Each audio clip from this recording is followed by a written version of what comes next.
हाँ, तो teaching method चल रहे ना।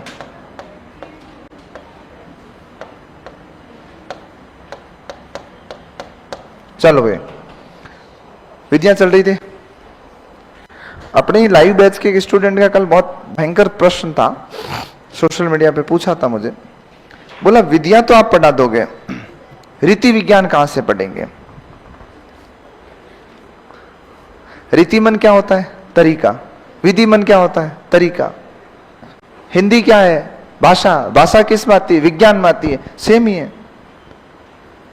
बोले सर शिक्षण विद्या तो आप पढ़ा रहे हो, रीति विज्ञान आप पढ़ाओगे कि नहीं पढ़ाओगे? कहां से पढ़ेंगे?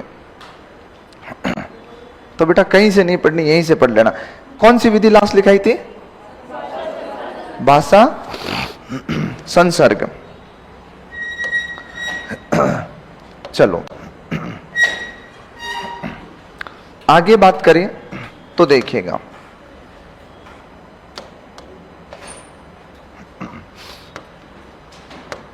अभी हम पढ़ेंगे प्रत्यक्ष विधि।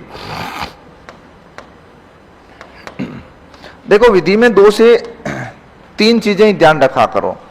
तुम्हें अगर लगता है कि प्रवर्तक वगैरह लेके तुमसे पूछे जाएंगे तो इसको कहते हैं गलतफहमी। मैक्सिमम पॉसिबिलिटीज एक सवाल की रहती है, वो भी बहुत बड़ी विधियां जो है, जैसे मान लो प्रत्यक्ष विधि हो गई या अभिकर्मित अनुदेशन हो गया, है ना, तो ऐसे पे लेकर के तुमसे सवाल शायद पूछे जा सकते हैं, मैं इसको नकार नहीं रहा हूं। विधि के सवाल जो पूछे जाते हैं उनमें ध्यान रखना तुम लोग। सबसे पहली बात, एक तो कौन सी विधि कौन से सिद्धांत पर काम करती है वो मैं लिखाता हूं तुम्हें, है ना। अगर कोई विधियां किसी प्रशिक्षण का परिणाम है, यानी लाइक ट्रेनिंग का, तो उसमें कोई सिद्धांत नहीं होता है ना, वो सामान्य प्रक्रिया का अंश होती है तो वो चलती है।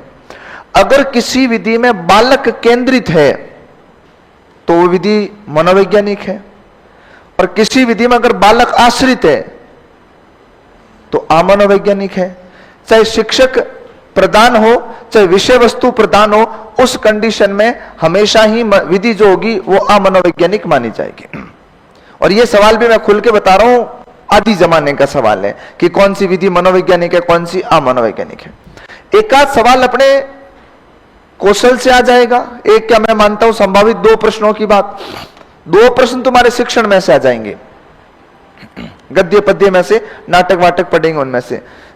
एक सवाल साहित्य सामग्री का आ जाएगा, एक सवाल सिद्धांत का आ जाएगा, 2 सवाल तुम्हें मूल्यांकन उपचार निदान में से मिल जाएंगे, और 1-2 सवाल आप मान लो विधियों में से मिल जाएंगे। 10 ही सवाल आते हैं, ये ध्यान रखना है। इसका मतलब क्या है, ये जो पोर्शन आ रहा है ना, इसमें तुम समय सबसे ज्यादा दे रहे हो। विधियां आज भी पढ़ेंगे, विधियां कल भी पढ़ेंगे, कल भी पढ़ी थी, जबकि नेक्स्ट डे में मैं तुम्हें पूरा शिक्षण एक दिन में ही करवा दूंगा, नाटक वाटक सारे हो जाएंगे एक दिन में। साहित्य सामग्री आधे घंटे में पढ़ा दूंगा, जबकि सवाल फिक्स है, 100% है। साहित्य सामग्री का सवाल कोई दुनिया की ताकत नहीं रोक सकती, आएगा आएगा। मूल्यांकन 1 क्लास में पूरा हो जाएगा, कम से कम 2 सवाल आएंगे, या तो उसकी विशेषता आएगी या उसकी विधियों का वर्गीकरण आएगा, नहीं तो परिभाषा तो हर बार आती, इस बार रीट में भी आई थी, तो फिक्स सवाल है ना। और कौशल से सवाल नहीं आए, ऐसा संभव ही नहीं है। कौशल से सवाल पूछेगा ही पूछेगा, आंख बंद करके जाओ, कौशल से सवाल आएगा। इजी गोइंग क्वेश्चन आए, जैसे अभी पूछा था रीट में कौन से लेवल में कौन सी पारी में आया था मुझे याद नहीं, पर क्रम पूछा था, कौशल विकास का क्रम, तो ये सवाल मैं मानता हूं नहीं आना चाहिए, क्योंकि इसमें पढ़े लिखे बच्चे को साफ नुकसान है। इससे अच्छा है कि वो सवाल पूछता कि वाचन कौशल की कौन सी विधि है कौन सी नहीं है, लेखन की कौन सी विधि है, श्रवण की कौन सी विधि है, ये सवाल बनने चाहिए। देखो एक बात हमेशा याद रखना, एक आज क्या शुक्रवार है ना, हाँ शायद कल या जब भी शेड्यूल होगा टाइम होगा, तब एक Rajasthan one day exam YouTube channel पर हमारी एक चौपाल आएगी, उसमें तुम देखना, तुम्हारे बहुत काम किया। हालांकि वो ऐसा ही के लिए चौपाल करेंगे हम लोग, लेकिन उसमें मैंने हिंदी पढ़ने को लेकर के चर्चा की है। चौपाल लाइक बातचीत कर रहे हैं, मैं रहूंगा, कुमार सर रहेंगे, अक्षय जी और नरेंद्र जी, उसको तुम देखना, आपको समझ में आएगा कि पढ़ाई की रणनीति क्या होती है। तुम्हें लगता है कि 100% पढ़ के चीजें जाते हैं? ऐसे 100% पढ़ने वाले बच्चे का आज तक जिंदगी में सिलेक्शन नहीं हुआ है, और 100% पढ़ के 100% ही रिजल्ट देने वाली औकात रखता वो यहां थर्ड ग्रेड वर्ड ग्रेड में माथा नहीं फोड़ेगा। अब जैसे एसआई की बात करूं ना, एसआई बहुत वाइड दिखता है लोगों को, थोड़ी ढंग से तैयारी करें। अगर तुमने मेरी क्लास को ईमानदारी से अटेंड किया है, ईमानदारी से पढ़ रहे हो और ईमानदारी से मेहनत कर लोगे ना एग्जाम तक, और थोड़ी सी प्रश्नाश्रित शब्दावली आपके पक्ष में पड़ गई अगर एग्जाम में 9 सवाल आए, 5 तुम्हें आ रहे, 4 नहीं आ रहे, तब भी दिक्कत नहीं है। आप मान लो हिंदी में कितना भी मिनिमम स्कोर करके चलो, ये करके चले, कितना 180, मैं ऐसा ही की बात कर रहा हूं, ठीक है। पिछली बार कट ऑफ गई थी कितनी 330 जनरल की, और ओबीसी की 29 गई थी, कोई ऐसे ज्यादा फर्क नहीं है। जनरल वालों ने पीछे देखो, ओबीसी पीछे ही खड़े थे। पहले गैप रहता था 5-5, 7-7 नंबर का, अब नहीं रहता है। 330 कट ऑफ गई आउट ऑफ 450। अगर तुम सच में मेहनत करते हो, बेटा दूसरी क्लास लगी देख लेना बाद में, है ना, अगर सच में मेहनत करते हो तो इंटरव्यू में तुम किसी भी स्थिति में कितने नंबर लाने की औकात रखते हो? 30। कितने हो गए? 210। जीके कितने नंबर का होता है? 200 का, राइट। बहुत अच्छा करंट पढ़ो, जैसे मैं कहता हूं हर संडे करंट पढ़ो, टिल एग्जाम पढ़ो, मैं गारंटी देता हूं पूरे के पूरे सही हो जाएंगे।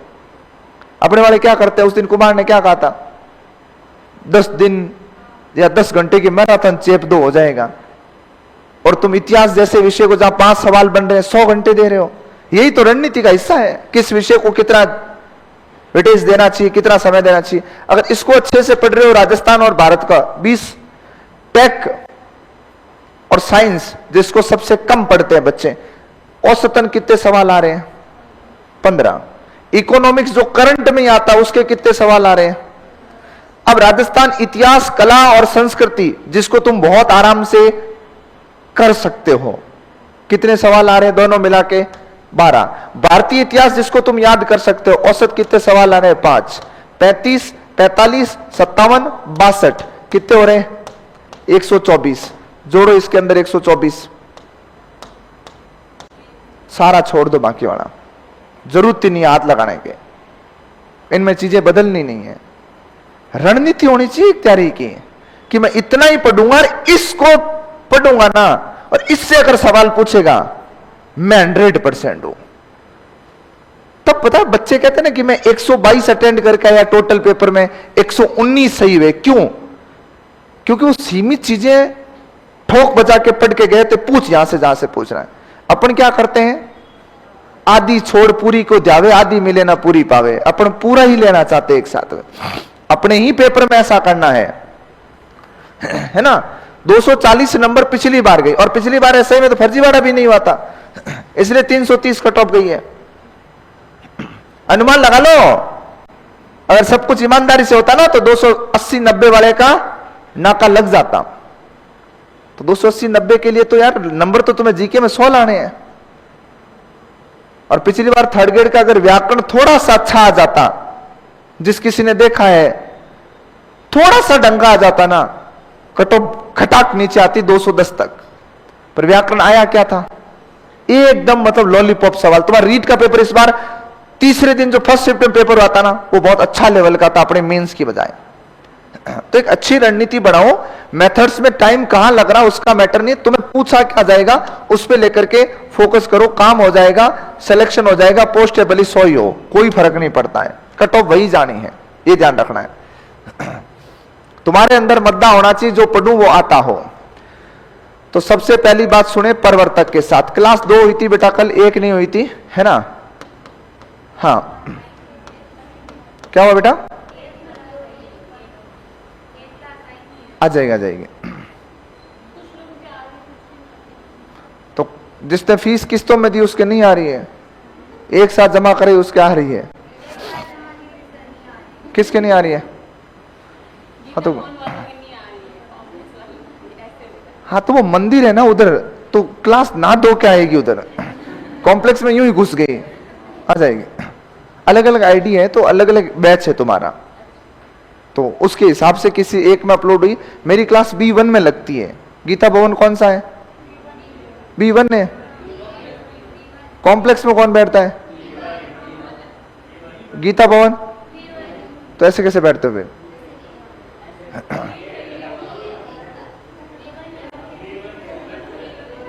तुम्हारे कूप है, उस पे कार्ड पे कोड क्या है?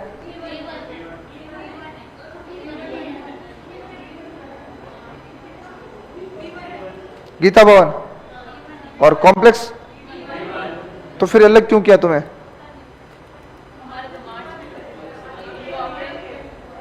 तो मेरी जो बैच की क्लास लगती है ना, वो कोड नंबर B1 में लगती है। हाँ, तो फिर वो सारा B1 बता रहा है ना, तो इस वजह से वो B1 में लग रही है, तो एक में गई है, एक में अपलोड नहीं हुई है, तो हो जाएगी, बोल दूंगा मैं। चलो, प्रवर्तक की बात करता हूं, तो प्रोफेसर बॉकिल, सहयोगी डॉक्टर गुइन, 1901 फ्रांस, अंग्रेजी शिक्षण से उद्धृत। ये तो तुम्हें याद करना सबका सब। विधि दी किसने थी? सहयोगी कौन था? कब आई? कहां से? और मूल रूप से इसका प्रयोग कहां था? अंग्रेजी शिक्षण में। समझाऊंगा क्यों कैसे, तो देखिएगा। प्रत्यक्ष विधि को प्राकृतिक,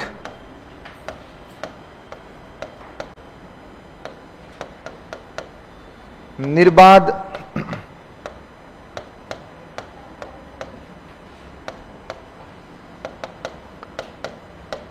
समात्री विधि भी कहते हैं। अब सुनो इसका प्रयोग क्या है। इस प्रणाली का प्रयोग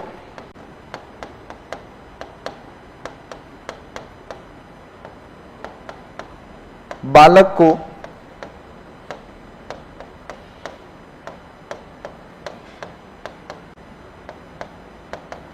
दूसरी भाषा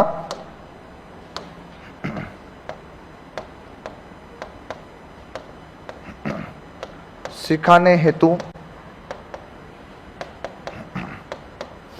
किया जाता है। अब मुझे बताओ, अपनी दूसरी भाषा क्या है?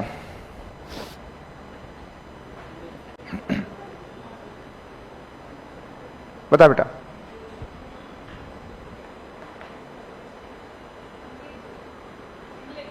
इंग्लिश।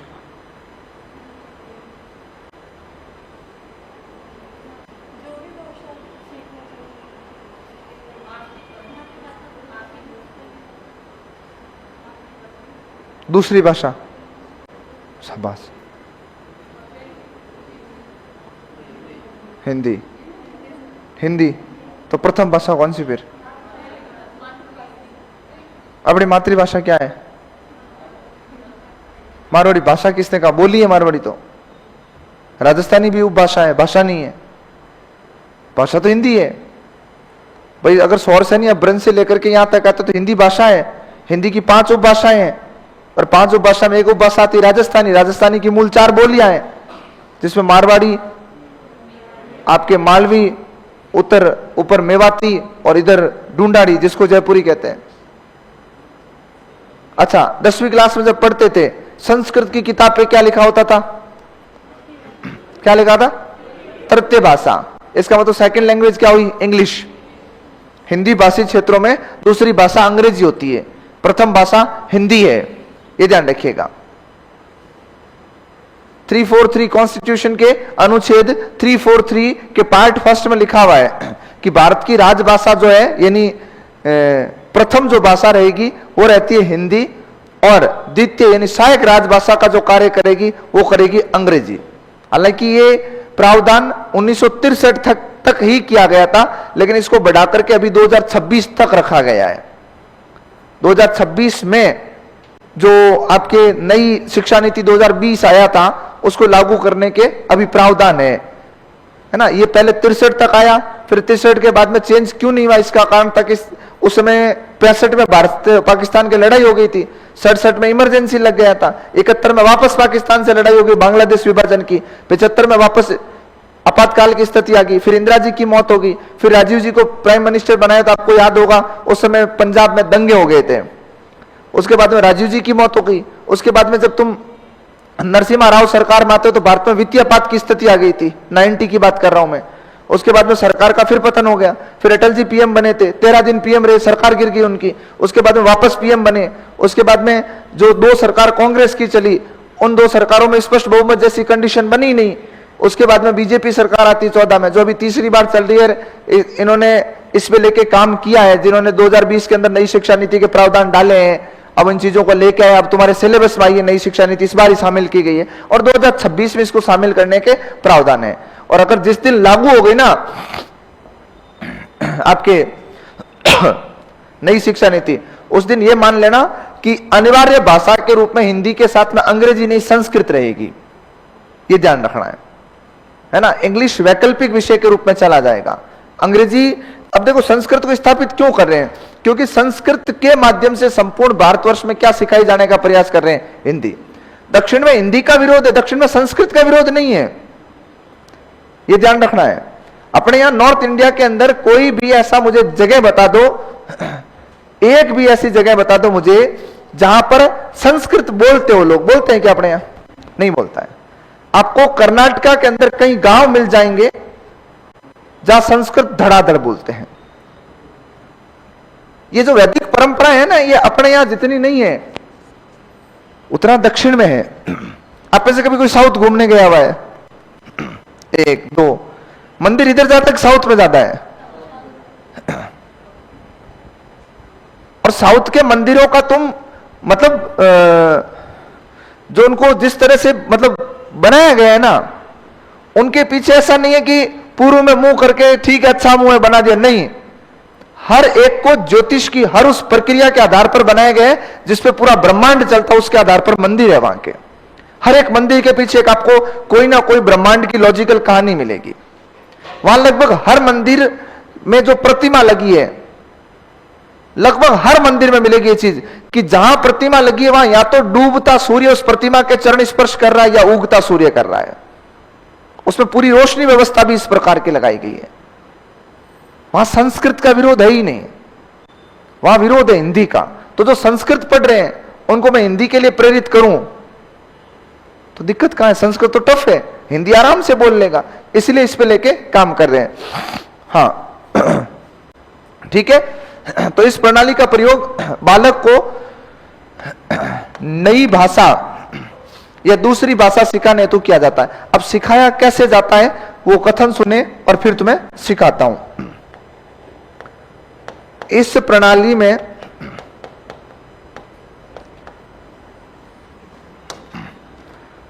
में बालक को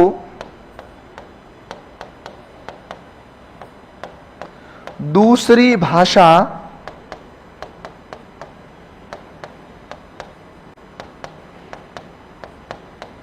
मातृभाषा की तरह सिखाई जाती है। यह कथन बहुत काम का है, इससे ही सवाल फंसे हैं। 1 नहीं 2 नहीं 4 बार 2010 से आज तक यह सवाल आया हुआ है, लेकिन इस कथन का व्याख्यात्मक जो कथन लिखूंगा वो आया एग्जाम में। अच्छा, आपने मातृभाषा कैसे सीखी थी? अरे अनुकरण से। कैसे सीखी थी? अनुकरण से। यानी मैं बोल रहा हूं तुम मेरे पीछे बोल रहे हो, तुम्हारी माताजी बोल रही है तुम पीछे बोल रहे हो, आसपास के लोग बोल रहे हैं तुम उसके पीछे बोल रहे हो, और धीरे धीरे हमने बोलना सीख लिया। राइट, ठीक है।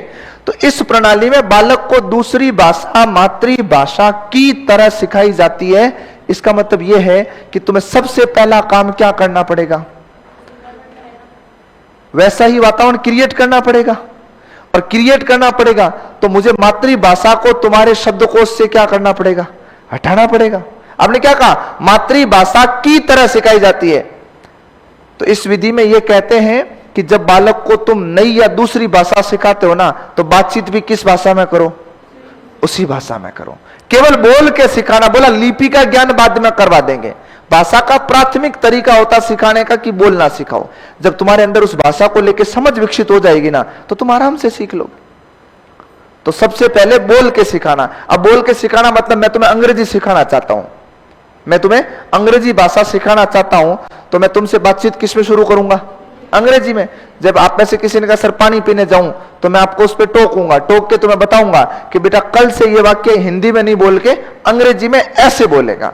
तो कुछ बच्चे पूरा वाक्य बोलेंगे, कुछ बच्चे टूटा फूटा वाक्य बोलेंगे। तो अपन जब भाषा सीख रहे थे बचपन में मातृभाषा, तब क्या सारी चीजें एक साथ बोल लेते थे? तुतला के, हकला के, रुक करके, टूटे फूटे, गलत उच्चारण के साथ में धीरे धीरे धीरे धीरे सीखे थे।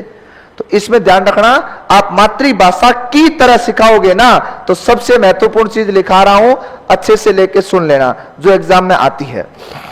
हालांकि ये कथन भी छप सकता है, ऐसी बात नहीं है, लेकिन ये शब्द, ये कथन, ये बात सीधी एग्जाम में कई बार आ चुकी है, और आशा अपेक्षा कि इस बार भी तुमसे मुलाकात करेगी ये। क्या? देखिएगा, इस प्रणाली में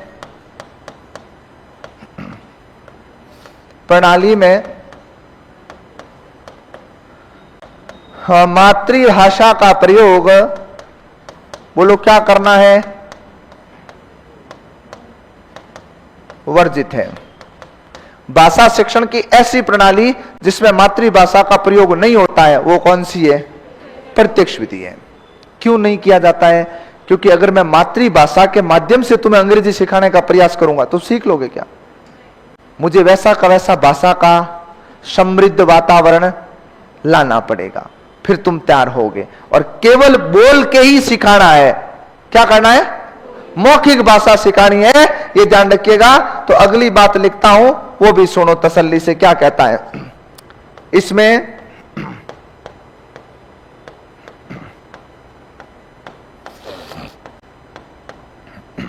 दूसरी भाषा का समृद्ध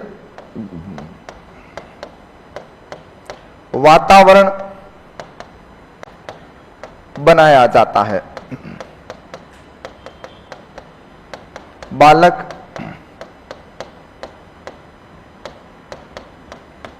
अनुकरण से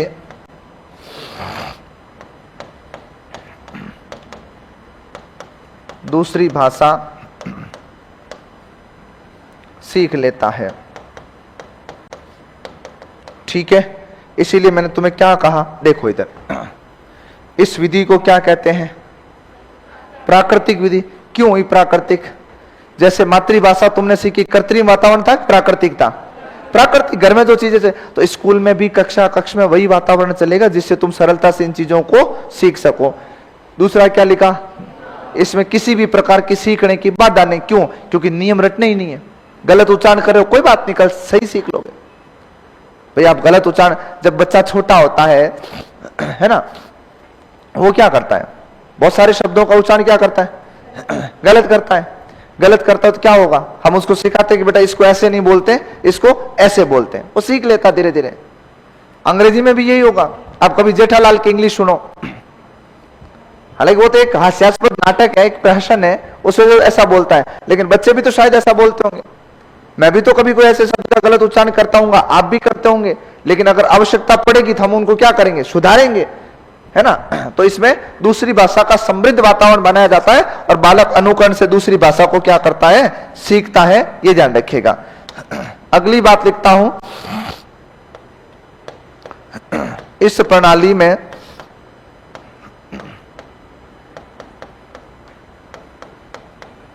मौखिक व श्रवण कौशल का विकास होता है। ये गुण है कि दोष है? बताओ, गुण है। अच्छा, इसके व्युत्क्रम में आपको दोष नजर आ रहा है क्या? कौन सा दोष नजर आ रहा है? इसमें लेखन और पठन के अवसर नहीं मिलते हैं। और मैंने तुम्हें कौशलात्मक उद्देश्य में क्या लिखा था कि सबसे अच्छा मेथड्स वो होता है जिसमें चारों कौशल समान रूप से विकसित हो। सबसे बढ़िया कौशल सबसे बढ़िया विधि है वो होती है जिसमें चारों कौशलों का क्या हो, समान रूप से विकास हो। आगे लिखता हूं कि प्रोफेसर बॉकिल के अनुसार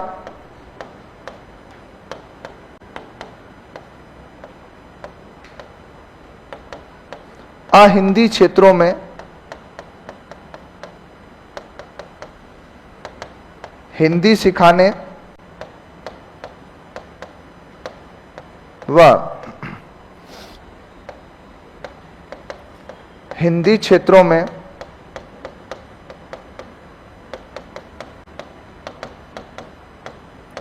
संस्कृत सिखाने की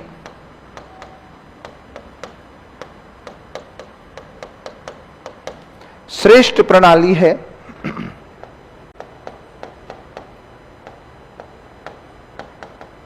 बोलो क्लियर बात? अरे हाँ कि ना? हो जाएगा? पहचान लोगे? बढ़ू आगे। उद्देश्य याद रखना, दूसरी भाषा का ज्ञान, ये रहा उद्देश्य। और ये एक नहीं, दो नहीं, तीन नहीं, कितनी जगह है? 4 ऐसे मेथड्स आपको पढ़ाऊंगा जिन चारों में उद्देश्य समान लिखाया जाएगा। तुम सबका उद्देश्य एक है, अलग अलग है? एक ही है। क्या है? टीचर बनना। नहीं बने तो क्या करोगे बताओ? आप तो पहले वाला काम देखो, इनके तो कोई पहले तो काम था ही नहीं। पर लड़कियां तो चलो जिसकी शादी हो रही, घर गृहस्थी संभालेगी, नहीं होगी तो किसी को ले डूबेगी। अपने क्या सयारा, आप क्या करोगे? बस यही समस्या है अपने। अपन क्या 6 महीने तो सोचेंगे। मध्यम वर्गीय परिवार क्यों रहा? सच में मजाक नहीं कर रहा हूं। आप में एक ही परिवेश में, हमने लाइफ में प्लान बी एक्टिवेट किया ही नहीं। क्यों? क्योंकि हम ऐसा सोचते हैं कि अगर प्लान बी एक्टिवेट किया तो प्लान ए से ध्यान भटक जाएगा। पता है, ऐसा रखने वाले आदमी के प्लान ए भी सक्सेस होता है और प्लान बी भी सक्सेस होता है। हमने वैकल्पिक व्यवस्थाएं रखी ही नहीं।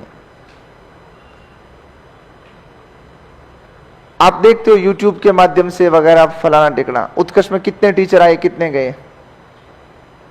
खूब सारे पहले पढ़ाते थे। और ये आज बात मैं बोल रहा हूं, हो सकता है कि 1 साल बाद, 2 साल बाद, 4 साल बाद कोई दूसरा टीचर बोले कि खूब सारे टीचर आए थे, खूब सारे टीचर गए हैं। इसका तुम्हें क्या लगता है कि यहां पढ़ाने वाले के दिमाग में प्लान बी नहीं चलता है क्या? सबके चलता है। हाँ, कोई ऐसा तुम्हारे जैसा ही बैठा है, उसको पता है कि प्लान बी एक्टिवेट करके करूंगा क्या, यहां बैठा हूं वो भी बहुत है। ठीक है, जिसको लगता है नहीं यार कुछ नई चीजें घटित होनी चाहिए जिंदगी में, तो मेरे कहने का तात्पर्य यह है कि प्लान बी लाइफ में सच में रखा करो। तुम पढ़ रहे हो और प्लान बी भी कोई ऐसा नहीं है कि यहां से सिलेक्शन नहीं हुआ, दक्षिण राजस्थान की तरफ गाड़ी दौड़ा दो, चित्तौड़, MP, मंदसौर, वहां से गाड़ियां पार नहीं होगी। अब वो दौर अलग हुआ करता था, है ना। प्लान बी का मतलब है पढ़ाई से जुड़ी चीजें और रखो दिमाग में। ये नहीं होगा तो ऐसा करूंगा, वैसा कर लूंगा। तुम्हारी सबसे मोटी कमी रही है, बहुत सारे लड़कों ने तो क्या है, अभी सबसे कम क्रेज मैंने देखा है, अब लड़के स्कूलों में नहीं पढ़ा रहे हैं। बहुत कम लड़के बीएड करने के बाद में प्राइवेट स्कूल पढ़ाते हैं या BA के दरमियान पढ़ाते हैं, क्योंकि पता नहीं उनके कौन सा एक टसन बैठ गया दिमाग में, 4000 से मेरे क्या होता है। पैसों का मैटर ही नहीं है। कम से कम तुम ऐसे काम से जुड़ते हो जिससे तुम्हारी पढ़ाई रेगुलर रहती है, तुम अपनी जीविका उपार्जन अच्छे से कर सकते हो। सबसे मोटी बात है, किसी भी चीज बॉन्ड में बंधना क्या होता है, समय की महत्ता क्या होती है, छुट्टी का महत्व क्या होता है, और कमा के पैसा खर्च करना क्या होता है, ये चीजें समझ में आती है स्कूल से। लेकिन नहीं, 4000 तुम्हारे की कोने में, अरे 4000 से कुछ नहीं हो रहा, ठीक है, मैं नहीं कह रहा तू अमीर बन। और लाइफ में ऐसा भी तो हो सकता है कि जॉब नहीं लगी तो इस पैशन के अंदर तुम अच्छे से हो। आज अगर तुम स्कूल में जाओगे ना तो स्कूलिंग में इस सब्जेक्ट की कद्र नहीं है, ये ध्यान रखना। सबसे लोवेस्ट पेमेंट किस सब्जेक्ट को मिलता है? हिंदी सामाजिक को। ये याद रखिएगा। तुम्हारे पास किसी के पास एक्सपीरियंस नहीं है फिलहाल किसी अच्छी स्कूल का। मैं हैप्पी हॉर्स का टीचर रह चुका हूं। क्यों? उन्होंने को डायरेक्ट थोड़ी उठाया था। मैंने कितनी स्कूलों में पढ़ाया, मैं किसी 2 संस्थाओं में प्रिंसिपल रह चुका था, फिर जाके मैंने वहां गया। हालांकि हिंदी वाले के लिए कोई स्कूल और टेंशन वाली बात नहीं, हिंदी में ही पढ़ानी है, अपने लिए प्लस पॉइंट ही है। कई बार ऐसे कोई कहते हैं आगे इंग्लिश का जमाना आ रहा है, तो समस्या तुम्हारे है। हम तो हिंदी को हिंदी में ही पढ़ाएंगे। आपके पास अनुभव नहीं है चीजों का, ये ध्यान रखना है। तभी तुम जाओगे ना तो तुम्हें गांव की कोई जिसकी स्ट्रेंथ 1000 के आसपास हो, तुम्हें 10,000 रुपए देगा। और तुम जब अतीत के पन्ने पलटोगे, यार 10,000 अगर अभी दे रहा है तो मैं वहां जोधपुर नहीं जाता, तब भी स्कूल वाला 10,000 मुझे दे ही देता, आज तो ज्यादा हो जाते। और कोई कुछ ही कहो, मेडिकल एंड एजुकेशन इस सृष्टि के नाश होने के साथ नाश होंगे। बाकी सारे काम बंद हो जाएंगे, पलट जाएंगे, सब खत्म हो जाएगा। लेकिन एजुकेशन में कालिया जाएगा तो दौड़े आएगा, पढ़ाई चलती रहेगी। भाई इतनी लड़कियां नहीं बैठा करती थी ना कोचिंग के अंदर पहले, आज बैठी है। लड़के तो चलो कोचिंग करते ही थे, कोई दिक्कत नहीं है। तो थोड़ा काम करो, है ना। बाकी तुम प्राइवेट काम क्या करोगे, मेरे समझ से बाहर है। कोई ऐसा है जिसके दिमाग में काम चल रहा है, क्या करेगा शादी में अगर नौकरी नहीं लगी तो? कुछ तो सोचा होगा ना कि नहीं लगी तो क्या करूंगा। शादी होने के बाद ही दुख है, खर्चे शादी में ही है। शादी तो घर वाले करवा देंगे, फिर शादी घर वालों ने करवा दी, ठीक है, उसके बाद क्या होगा? असली खर्चे तो बाद में है बेटा। डायपर का पैकेट आता 1000 1200 रुपए में, तो अभी 1200 में तेरी ड्रेस आ जाती है। समस्या ही है, कोई अच्छी बात नहीं है शादी के बाद में। कोई इसका जिसके पापा के बिजनेस चल रहा है, बेटा तू तो जाएगी किसी और के घर, पापा के चल रहा है पापा के चलेगा। हाँ कहीं ना कहीं तो किसी के तो फूटे कर्म होंगे ही होंगे। ऐसी आलसी छोरी जाएगी तो भी नहीं सोच रहा है। तू तो अपने दीक्षा ले लेना, नौकरी नहीं लगे तो साध्वी बन जाना। तो नहीं है ना बिजनेस मतलब। अच्छा खेती खूब किसके है, मतलब साल में 3 फसल होती है, सारा इधर ही है। अब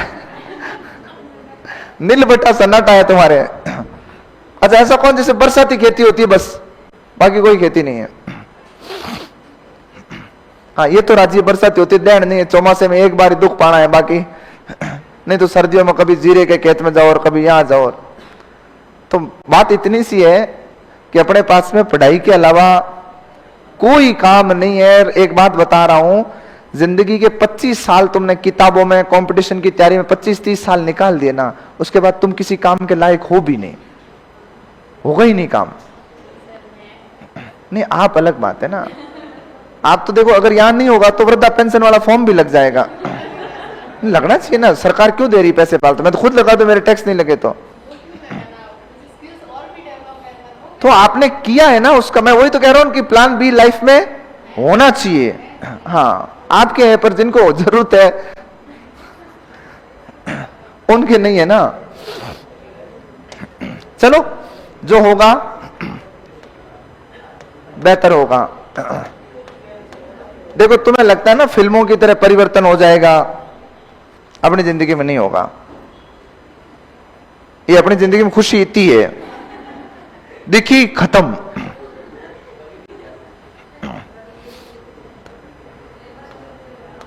बेटा बंद कर दे उसको।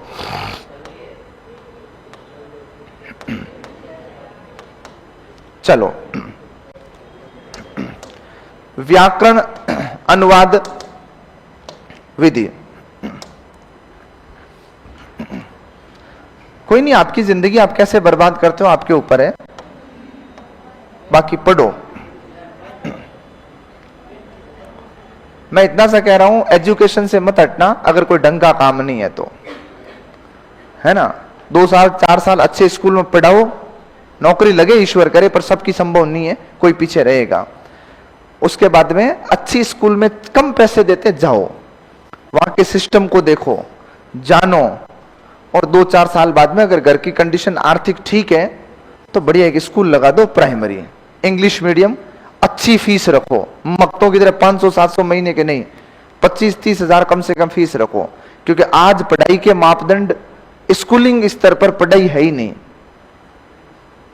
फीस कितनी लगती है? क्योंकि जब भी हम गांव जाते हैं, आस पड़ोस के लोग हमसे कभी ये नहीं पूछते कि स्कूल में पढ़ाई है कि नहीं है, वो यही पूछते हैं इनकी फीस कितनी लगती है। तो उनको कहते हैं 1 लाख रुपए लग रही है, हाँ फिर तो पढ़ाई हो रही है। लाख रुपए में पढ़ाई नहीं होती है, पढ़ाई करवाने से होती है। जमीनी स्तर पर जो स्कूल कम फीस लेते हैं वो अमूमन सच में बहुत ज्यादा मेहनत करवाते हैं। कम फीस वाले और मेहनत करते हैं, उनको पता मुझे ज्यादा फीस लेने के लिए इंक्रीज होना, और वो वहीं रहते हैं, कुछ नहीं होता है। लेकिन जो शो ऑफ की स्थिति होती है ना, वहां ज्यादा होता है ना।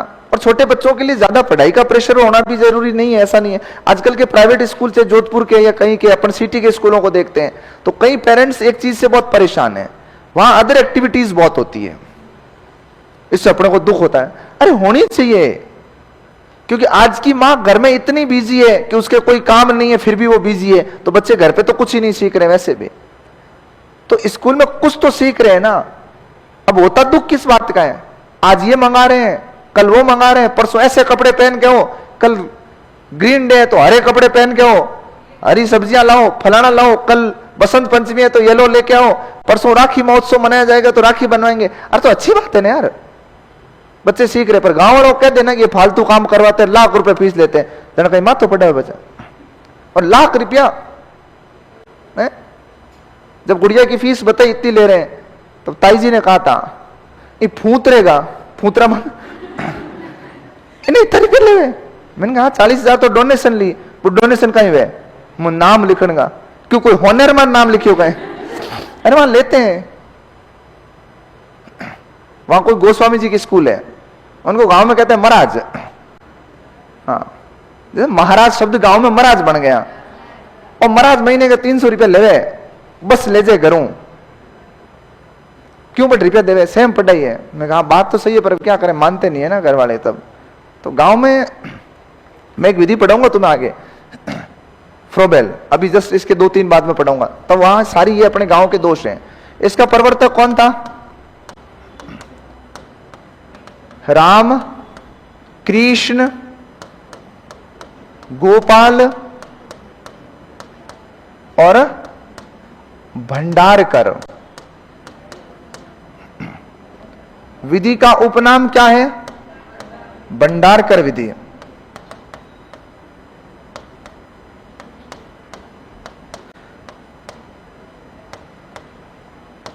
और इसका उद्देश्य सुन लो।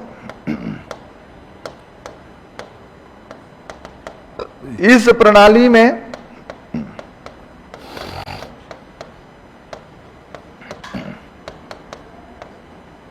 मातृभाषा को आधार बनाकर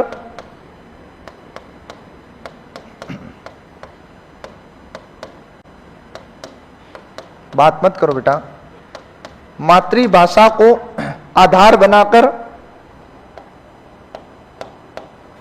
यहां पर कोई अंग्रेजी जरूर नहीं है, लेकिन उद्देश्य वही है, दूसरी या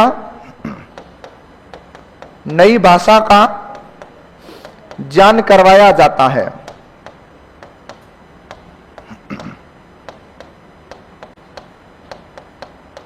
यह ध्यान रखिएगा। अच्छा बताओ, प्रत्यक्ष विधि का उद्देश्य क्या था? यही था, लेकिन वहां पर क्या था? मातृभाषा की तरह, यहां पर मातृभाषा को आधार बनाकर। वहां मातृभाषा का प्रयोग नहीं था, यहां मातृभाषा के प्रयोग के बिना संभव ही नहीं है। हिंदी में पढ़ाते हैं ना, है ना, जैसे टेंस पढ़ा रहे हैं, कैसे पढ़ाते हैं? ता है, ती है, ते है, चुका था, चुकी थी, चुके थे। इसको आधार बनाया जा रहा है जिससे तुम उस तक कनेक्ट हो पाओ, यह ध्यान रखिएगा।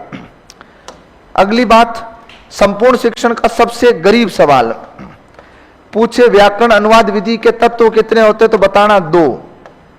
क्यों गरीब सवाल है? उत्तर से पता चल जाएगा। व्याकरण अनुवाद विधि के तत्व कितने? दो, एक व्याकरण और एक अनुवाद। सवाल में ही जवाब छुपा था। अब सुनो सिखाओगे कैसे। अच्छा, प्रत्यक्ष विधि में कैसे सिखाया था? भाषा का समृद्ध वातावरण बनाया, उसी में बातचीत की, लेकिन ये उल्टी बात कहता है उस विधि के। इस प्रणाली में बालक को सर्वप्रथम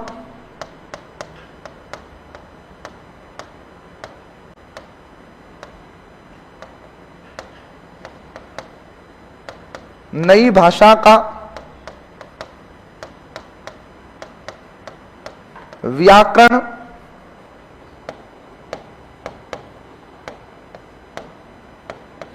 रटाया जाता है, उसके बाद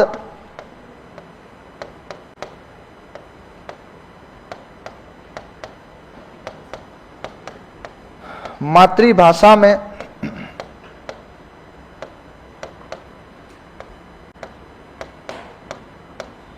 अनुवाद करते हुए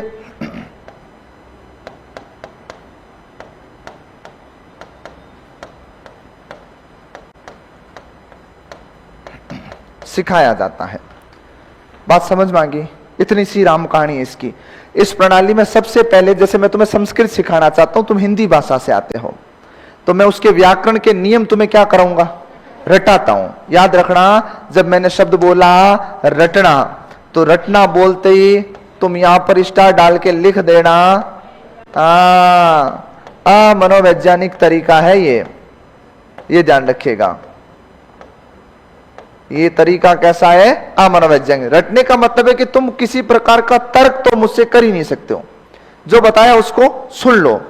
बोला क तो बोला क, 2 और 2 7 होते हैं, तो चू चा नहीं 7 होते हैं, चुपचाप लिख ले। ये ध्यान रखना है। अगर तुम संस्कृत की जैसे संधि पढ़ी आपने, है ना, तो मैंने ऐसा नहीं संधि का कोई नियम छोड़ा है, लेकिन 2-3 मूल संस्कृत की बातें हैं जो मैंने अपनी क्लास में कभी डिस्कस नहीं की, क्योंकि आपके उस लेवल तक बात नहीं आती है, वहां तक बात आती नहीं है ना। जैसे मान लो एक नियम आता है व्यंजन संधि में, वर्णों का विपर्य। विपर्य का मतलब होता है वर्ण अपने स्थान चेंज कर देते संधि करते समय। जैसे तुम पूर्वान अपरान शब्द पढ़ते हो, पूर्वान न नहीं होता, पूर्वान होता है। सारी किताबें गलत लिख के दे रही, 1-2 छोड़ के शब्दकोश पढ़ा करो। कभी अपन लिखते पूर्वाहन, जबकि शब्द होता पूर्वाण, शब्द होता अपराण।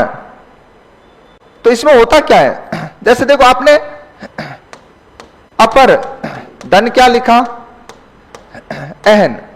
क्या लिखा? अपर धन अहन। तो अहन न लिखा, राइट? ना आता है तो ना का अणय बन गया, लेकिन अपराण मत लिखते समय ऐसे लिखते हैं, हा आधा लिख देते हैं। अरे मध्याह्न में भी तो हा आधा लिखते हो ना, पूर्वाह्न में भी तो हा आधा लिखते हो, हा आधा हुआ कैसे? हा तो पूरा है। अब पता अपने हिंदी में एक समस्या क्या है? मैं ऐसा नहीं कह रहा मैं कोई विद्वान हूं फलन टिकड़ा नहीं, हिंदी वाले सारे शिक्षकों को 1-2 को कोई ढंग के जिन्होंने सच में मेहनत की है वो कर रहे हैं, जो मेरे से चाहे अग्रज रहे होंगे, उन्होंने किताब पढ़ी है, बाकी वालों के रटा हुआ। बच्चे पूछते हैं तो पहली बात तो ये अणे लिखाते ही नहीं है, यहां पर नहीं है, और पूछते कहते अपवाद है। अरे अपवाद कैसे होता भाई? ये वर्ण का विपर्य हो रहा है भाई। आप मुझे बताओ, ये ना आधा था, राइट? तो पीछे तो कोई स्वर है ही नहीं। जब स्वर है ही नहीं तो ना को अणे में बदल दिया, ये ठीक है, परफेक्ट है। पूरा कैसे हुआ? तो जो ये हा में आ आता है ना, ये वर्ण विपर्य होता है, ये पीछे चला जाता है, और ये पीछे जाता है तब इसमें जुड़ता है और जुड़ करके इसका अणय बनाता है। ये मूल संस्कृत के उदाहरण में मिलेगा, या कभी आप ऐसा ही बैच के बच्चों की नोटबुक देखना, उसमें आपको ये चीज पूरी डिटेल से लिखाई हुई मिलेगी। तो बहुत सारी चीजें होती हैं जो मूल से हटके हमने वहां तक लेके नहीं पढ़ा। अब कहीं तो हमें ही लिखा देते, नहीं आएगा। लिख के ले जाओ, लाइव क्लास में गारंटी ले रहा हूं, 3rd ग्रेड छोड़ो 2nd ग्रेड की औकात नहीं है, ये चीजें नहीं आएगी। क्योंकि मैं तुम्हें एक बात हमेशा कहता हूं, हर बैच का एक स्टैंडर्ड होता है, लेवल होता है, उस हिसाब से ही पढ़ाऊंगा। कुछ तो होते हैं ना चोरी चुप के छोड़ते हैं कि धीरे से निकल लूं। फिर कई बार क्या बच्चे, आजकल के बच्चे ऐसे नहीं है, मेरे पिछले बैच की चीजों को ध्यान में लेके चलते हैं। जैसे एसआई वाले बच्चे बैठते हैं, रीट वाले बच्चे बैठते हैं, उनके पास पिछले बैच की कोई ना कोई चीज होती है। जैसे रीट एक टारगेट बैच है, तो आप में से टारगेट में कोई थोड़ी था ऑफलाइन में ये थी। अब उसमें क्या हुआ, मैं संधि पढ़ा रहा था, मुझे पता है ना यार, इतना अनुभव तो रखता हूं कि रीट की औकात कितनी है, लेकिन बच्चों का क्या कर सकते हैं। और टारगेट बैच शायद मेरे जीवन का बहुत बुरा अनुभव रहा है, लाइफ का सबसे खराब बैच रहा है मेरी जिंदगी का। क्योंकि जिस दिन मैंने स्टार्ट किया उसी दिन से लेकर लड़ाई शुरू हुई उस बैच में। कोई लड़का आया था, मैंने बैठने का कहा, तो उससे कहा मैं यहीं बैठूंगा। तो मैंने कहा वहां भाई जिमन है क्या, टेंट थोड़ी लगा है, वहां बैठेगा तो यहां बैठ दे। बोला नहीं बैठूंगा। मैंने मेरी लाइफ में पहली बार किसी लड़के को बाहर निकाला था, मैंने तुरंत बाहर निकाल दिया उसको। ऐसा नहीं है किसी को अच्छा लगता होगा, मुझे बहुत बुरा लगता है कि बच्चे को बाहर निकाल दे। ठीक है, डराने के लिए तो मां भी कहती है ना, छोरा ठोकुला, सच में थोड़ी ठोकती है, परिस्थितियां ऐसी बनी। और शायद ऐसा बैच ये बैठी थी क्लास के अंदर अभी बाद में, अच्छा मेरे होने कोर्स होने के बाद में, मतलब मैं क्या पढ़ा रहा था, हिंदी पढ़ा रहा था, टॉपिक पूछ रहा हूं बगनी, हिंदी पढ़ाता हूं मैं। मतलब ऐसा बैच जिसमें ईमानदारी से बताऊं तो मैंने मेरे बोर्ड पे लिखे शब्दों के अलावा एक बात नहीं की। मैं बोलता ही नहीं था किसी से उस बैच में, बात करना वरना कुछ नहीं, गया सीधा लिखा। 55 घंटे में मैंने मेथड्स, व्याकरण सब कुछ करवा दिया सारा, किसी से नहीं, नमस्ते ही नहीं, बैठना तो बहुत दूर की बात होती है, लिखा कोई चूं कर रहा ना बात नहीं, इतनी बात करने। तो उस बैच में पढ़ा रहा था, तो मैं संधि पढ़ा रहा था। पीछे से एक बच्चे ने, मैं स्वर पढ़ा दी, व्यंजन का कोई तीसरा चौथा नियम चल रहा, तो उसने अक्षरणी शब्द लिख के भेजा कि सर इसका विच्छेद बताओ। अक्षरणी तो अपवाद आता है। अब अपवाद मैं खा गया, क्यों मुझे पता है रीट में नहीं आता है। तो मैंने उसको देखा, सर इसको बताओ आपने कहीं नहीं लिखाया। तो मैंने कहा अपवाद नहीं आएंगे, पर तुम्हारी इच्छा है तो मैं संधि पूरी होगी उसके बाद में लिखाऊंगा।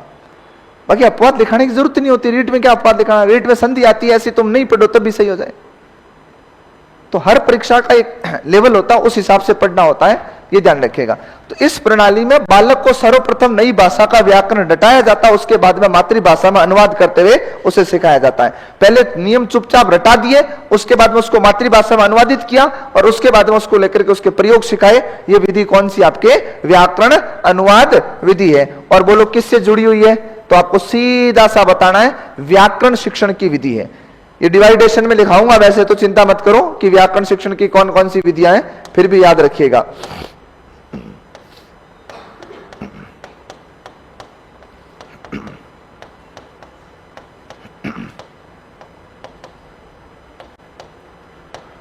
दोनों विधियों के तरीके अलग अलग हैं, लेकिन उद्देश्य दोनों का क्या है, किस किस का, प्रत्यक्ष और व्याकरण अनुवाद विधि का।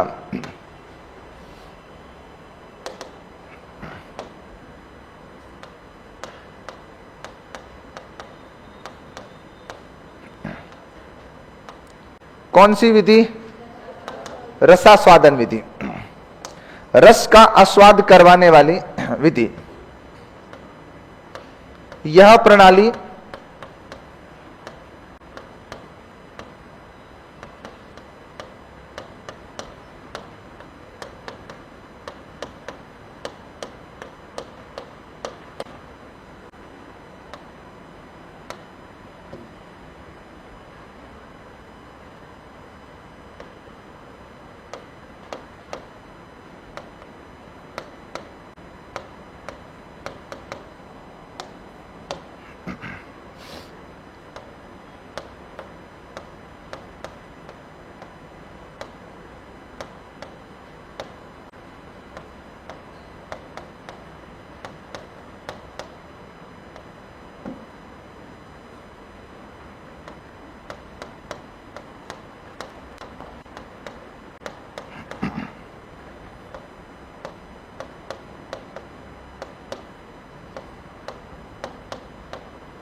चलो,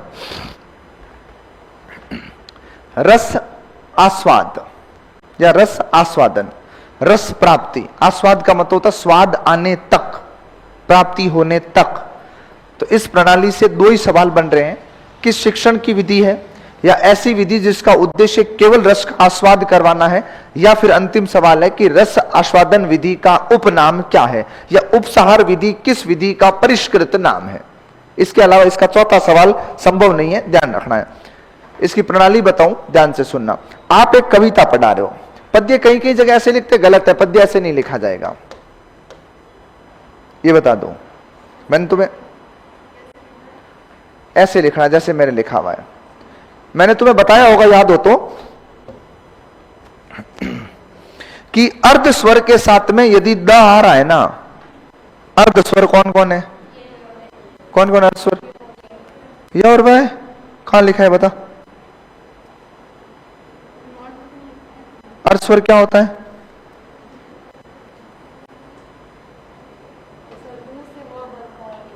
शाबाश, ऊ से वाह बन गया, वाह से ऊ बन गया, ठीक है।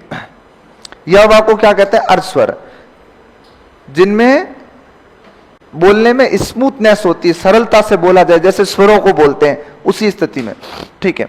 अर्ध स्वर के साथ में यदि तुम यह लगाओगे ना, सॉरी माफ कीजिएगा, द लगाओगे ना, तो द साथ में ही आएगा। 2010 में या 2016 में, एग्जैक्ट याद नहीं, शायद 10 वाले एसआई के अंदर शब्द आया था द्वंद्व लिखा हुआ। क्या आया था, द्वंद्व लिखा हुआ, ठीक है। अशुद्ध वर्तनी पूछी थी, क्या पूछा था, अशुद्ध वर्तनी। मुझे कंफर्म एग्जाम या तो 10 वाला ऐसा ही था या 15-16 वाली वैकेंसी में आया था। पूछा था निम्नलिखित में से किस विकल्प में अशुद्ध शब्द है। लोग किसको ठोक के आए, इसको करके आए, वो दिक्कत नहीं है। इसका सॉल्यूशन अभी 22, 23 नहीं, 24 नहीं, 25 में एक गुरुजी यूट्यूब पे सॉल्यूशन करवा रहे हैं PYQ का, उसमें भी बता रहे ये अशुद्ध है। अब अगर मैं आज कहूं ये शुद्ध है तो मैं गलत हूं, और उस परिप्रेक्ष्य में देखूं तो ये सही है, क्योंकि 2010 का मानकीकरण ये कहता है कि तुम अर्ध स्वर के साथ में द लगाओगे ना तो अलग आएगा 100%। तो पहले यही सही था, ये ऐसे सही लिखा जाता था, ऐसे ही विद्यालय लिखा जाता था खोल के। अब कई बार बच्चे क्या करते हैं, क्लास में लेके आते हैं ये सवाल कि सर फलाने एग्जाम में उस किताब में लिखा हुआ है, उसमें तो ये आंसर माना था, आप कह रहे हो गलत है। अरे हाँ अब गलत है तो उस समय सही क्यों था। अरे भाई भाषा का मानकीकरण, अभी तुम्हें क्या लगता है कि हिंदी की जो लिपि वो स्टेबल है? आज भी देवनागरी लिपि अस्थिर है, ध्यान रखना है, तभी तो रोज संशोधन आ रहे हैं। जिस दिन मानकीकरण आना बंद हो जाएगा ना, उस दिन समझ लेना अपनी देवनागरी लिपि हिंदी के बारे में स्थिर हो चुकी है। अभी केंद्रीय हिंदी निदेशालय ने अभी लेटेस्ट 2024 में 2 अलग अलग संशोधन निकाले थे। लेटेस्ट अक्टूबर के अंदर आया था, मैंने आपको बताया भी था, और प्रधानमंत्री की अध्यक्षता में होता है ये सारा। लिपि का जो मानकीकरण निर्धारित करता है ना, उस समिति का अध्यक्ष कौन है? प्राइम मिनिस्टर होता है। तो अगर मानकीकरण आ रहा है, इसका मतलब लिपि में स्टेबिलिटी कहां है? 52 से 53 वर्ण है। एक दौर ऐसा आया जब संयुक्त अक्षर हटा ही दिए, बोला मूल लिपि में नहीं आ सकते, फिर उनको वापस लाए, फिर पिछले वाले के अंदर उत्सिप्त को मूल व्यंजनों में डाला इन्होंने, इस बार इन्होंने 33 ही लिखे, 35 लिखे ही नहीं। तो अभी भी मामला खराब ही चल रहा है ना। तो आप पिछले एग्जाम की पीपुड़ी मत बजाया करो कि उस एग्जाम में सही माना था, उसमें ये हो गया, है ना। और मजे की बात क्या, हिंदी वालों के पास एक बहुत भयंकर रास्ता है, पता नहीं सामने बच्चे कैसे सुन लेते हैं। मुझे खुद को कभी कभी देखता हूं लगता है यार, मतलब क्या ही खतरनाक लॉजिक चला रहे हैं। जब अपना मामला नहीं बैठा तो हमारे वालों का सीधा है ये अपवाद है, किस्सा खत्म। बच्चों को भी लगता है अच्छा हिंदी में अपवाद होते हैं। अपवाद वो नहीं है गुरुजी, अपवाद आप हो। अपवाद जैसा हिंदी में नहीं होता है। अपवाद जिसको शब्द को अपन इतना मतलब गलत तरीके से प्रयोग में ले रहे हैं, वो अपवाद शब्द ही इतना बुरा नहीं जितना बता दिया गया। अपवाद का मतलब इतना सा जिसने नियम का अनुसरण नहीं किया। शब्द शुद्धि में कैसा अपवाद? और मैं इस बात की गारंटी देता हूं 99% राजस्थान में पढ़ाने वाले शिक्षकों की भी ये स्थिति है कि उनको मानकीकरण की जानकारी नहीं है, इसलिए यूट्यूब पे वो ताबड़तोड़ पढ़ा रहे हैं कि उस समय प्रैक्टिस सेट का जो आंसर है ना वो मिस टाइप है, इसमें द्वंद्व सही उत्तर होगा, इसमें विद्यालय गलत लिखा हुआ ये नहीं होगा, क्योंकि मैं तुम्हें बता दूं अभी देखो फलाने में लिखा। अरे गुरुजी अभी बता रहे हो आप उस समय क्या था वो पढ़िएगा। हिंदी कोई मजाक थोड़ी है भाई, हिंदी जितना पढ़ो उतना ही कम लगता है। अब आप कविता पढ़ा रहे हो तो इसका उद्देश्य बालक को रस का आस्वाद करवाना, ठीक है, मतलब रस प्राप्ति करवानी। तुम क्या मानते हो कि बालक को रस प्राप्ति किस प्रकार संभव है? जैसे मैं दो तरीके बता रहा हूं, दोनों में से एक लॉजिक तुम चुनोगे। मैं एक कविता पढ़ा रहा हूं, जैसे वीर रस की कविता है, एक वीर रस का दोहा तुम पढ़ रहे हो। उस दोहे को पढ़ते समय तुम क्या करते हो? आधा आरेख बोला, फिर उसके एक एक टुकड़े के अर्थ बताए, फिर आधा खंड बोला, फिर उसके अर्थ बताए, फिर आधा खंड बोला, फिर उसके एक एक टुकड़े के अर्थ। एक दोहे की बात कर रहा हूं, कविता का पैरा नहीं बता रहा हूं। और फिर आधा आरेख बोला, फिर उसके अर्थ बताए। क्या इससे रस प्राप्ति संभव है?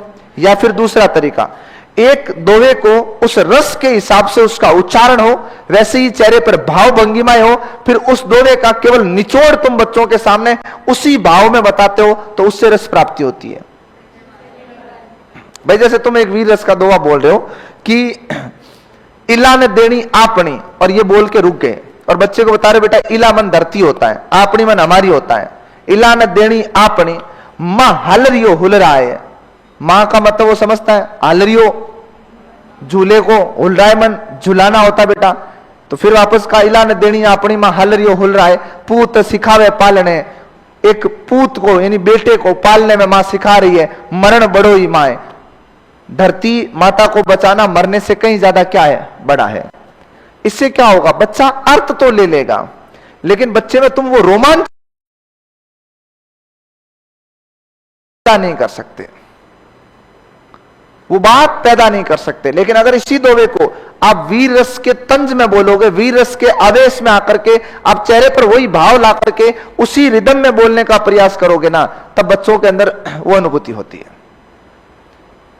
अपने घर पे जागरण होता है, कभी गायक कलाकार आता है, वो गायक क्या करता है, एक एक पद का अर्थ बताता है, पूरा गीत अपने उस रिदम में गा के फिर उसका सार बताता है। वो सार बताता है, वो एक एक पद की व्याख्या तोड़ देता है कि गीत गा रहा, भजन गाते गाते एक एक शब्द को अंडरलाइन कर करके समझाना है। गीत का केवल क्या देता है, सार देता है। तो सार देता है, तो सार अपन किसी भी लेख का कहां लिखते थे, निबंध का उपसार में लास्ट में, ये क्या है, इसीलिए इसको क्या कहते हैं, उपसार विधि। इस प्रणाली में शिक्षक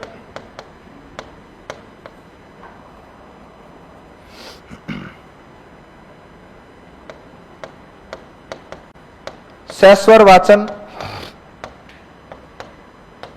के साथ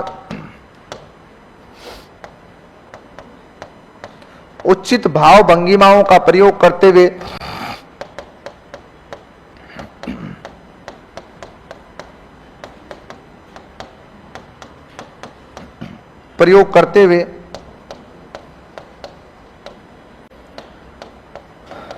कविता पाठ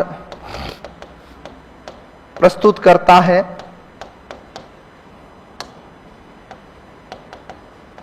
तथा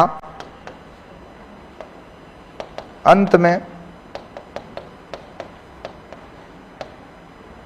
रसानुभूति के अनुकूल व्याख्या देता है। बोलो कौन सी विधि की बात हुई, रस का आस्वाद, ये ध्यान रखिएगा।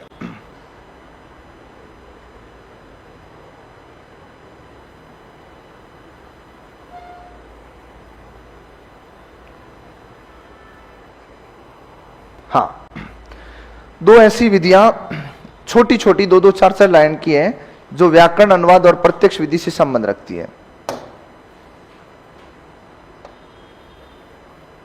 कौन कौन सी है बताओ? अच्छा, ऐसा कौन कौन इन विधियों के नाम ही पहली बार ही सुन रहा है जिंदगी में? एक रीट देवी तुम्हें देख रही है ना ऊपर से, वो हिसाब तो लेगी तुझसे, तू पास कैसे हुई रीट में?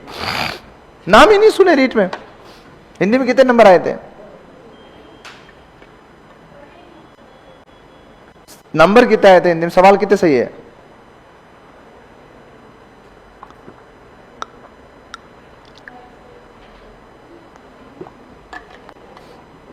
अपने जीवन में ये गद्यांश नाम हटा देना तो आधे से ज्यादा 10वीं पास ही नहीं हो,